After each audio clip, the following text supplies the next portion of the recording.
ഞാനാണെങ്കിൽ ഇവിടെ തന്നെയല്ലേ ഉള്ളൂ. അവന്മാർക്കറിയാം ഞാൻ തന്നെയാന്ന്. അതുകൊണ്ട് തന്നെ ഈ രാത്രി വന്നത്. അവന്മാര് പുറത്ത് തന്നെ കാണും. പോകാൻ ഒരു ചാൻസും ഇല്ല. എടി ശാലിനി, നീ എന്താടി വിചാരിച്ചേ? ഞങ്ങൾ ഇടിച്ചിട്ടിട്ട് നീ വലിയ ആളാവുന്നോ? മര്യാദക്ക് ഇങ്ങോട്ട് ഇറങ്ങി വന്നോ, അല്ലെങ്കിൽ ഞങ്ങൾ അങ്ങോട്ട് കയറി വരും. എന്റെ ഈശ്വര, ഞാൻ ഇനിയിപ്പോ എന്ത് ചെയ്യും? ഇവന്മാരാണെങ്കിൽ പോകുന്ന ഒരു ലക്ഷണവും ഇല്ലല്ലോ. എന്തായാലും സജീവനെ ഒന്ന് വിളിച്ചു നോക്കാം. സജീവന് മാത്രമേ ഇപ്പൊ എന്നെ രക്ഷിക്കാൻ പറ്റൂ. അവളെന്തായാലും പേടിച്ചിട്ടുണ്ട്. നമുക്കിനി കുറച്ചു നേരം മാറി നിൽക്കാം. നമ്മുടെ മുമ്പിൽ വരാൻ പോലും ഇനി അവൾക്ക് പേടിയായിരിക്കും. അത്രയും പേടിച്ചിട്ടുണ്ട് അവള്.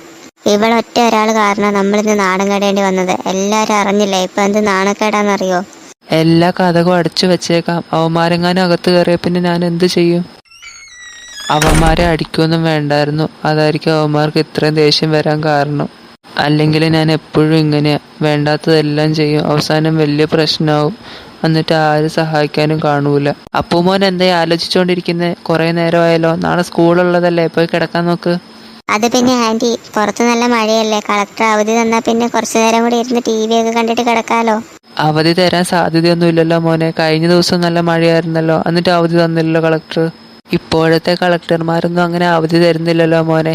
എന്ത് മഴയുണ്ടായാലും വെയിലുണ്ടായാലും സ്കൂളിൽ പോകണമെന്ന് അവര് പറയുന്നേ. ഷെടാ, ഈ സജീവൻ എന്താ വിളിച്ചിട്ടെടുക്കാത്ത? ഫോൺ അടിക്കുന്നുണ്ട് പക്ഷെ എടുക്കുന്നില്ലല്ലോ. സജീവ, ഒന്ന് ഫോൺ എടുക്കടാ.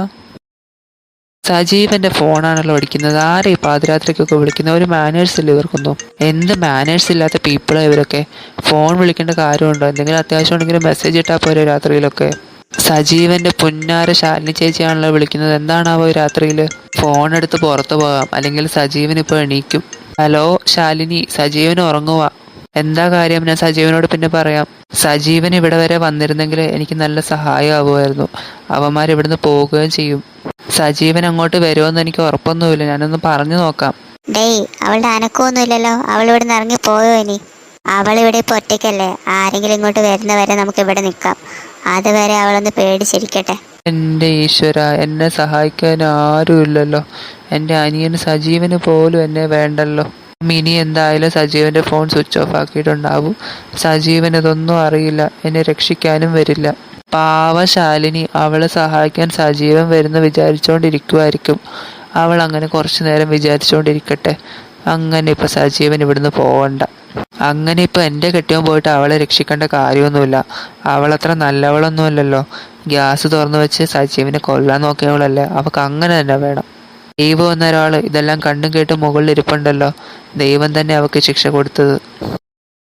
അവന്മാരെന്താ ഇത്രയും നേരമായിട്ടും പോകാത്തെ? അവന്മാര് പോകാതെ എനിക്ക് പുറത്തിറങ്ങാനും പറ്റില്ല. ഞാനിപ്പോൾ പുറത്തിറങ്ങി അവന്മാരെന്തെങ്കിലും ചെയ്യും. അല്ലെങ്കിൽ എനിക്ക് അടുത്ത വീട്ടിലേക്കെങ്കിലും പോകാമായിരുന്നു. ഇതെല്ലാം നീ ഒരിക്കൽ ചെയ്ത കാര്യങ്ങളുടെ ഫലമാണ് ശാലിനി.